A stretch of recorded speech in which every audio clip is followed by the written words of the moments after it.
We're continuing down the dashboard menu in this episode, and we're talking about the settings menu. While in the dashboard, click Settings. You're taken to the General Settings screen, where you can change some general site settings.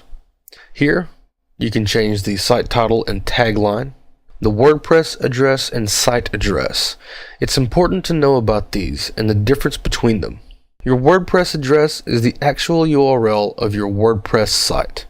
If you ever decide to change URLs or copy your blog to a different URL, you'll need to change this before exporting so that the site will behave properly in the new location, and change your links and your content at the new location to reflect the new location.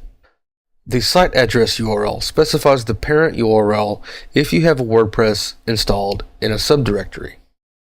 Here, we have WordPress installed on a subdomain with no parent, so these are the same. You can change the email used when WordPress sends notifications like new user notifications and comment notifications. The membership checkbox allows anyone to register.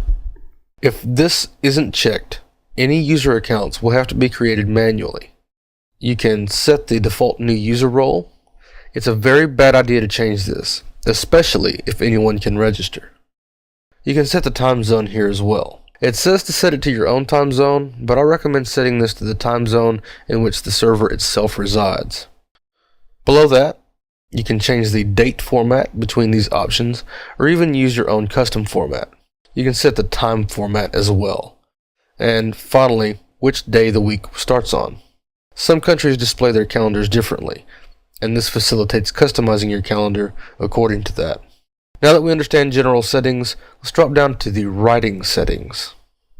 These are settings important to you, the administrator, or anyone else who can create posts.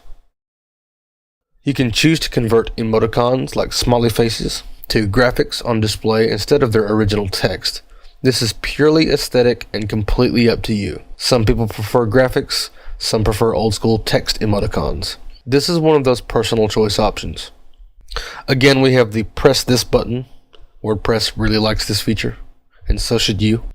Next is the post via email settings, in case you have that enabled in Jetpack. This would be the email account to which you're actually sending the new post emails. Most people who use this create a new email account just for WordPress. You'll have to enter the mail server, login name, password, and the default category for any post that comes in via email. Unfortunately, you cannot specify the category on a per post basis when creating posts via email. Finally, we can choose to have WordPress notify update services that lets the world know when a new post has been created. On a live site, you should always be using pingback and notification services. Search engines and people who view blog aggregator sites will see your new content. This is a very good way of generating new views and getting new subscribers. That's it for the general and writing settings. Our next video will focus on the reading and discussion settings.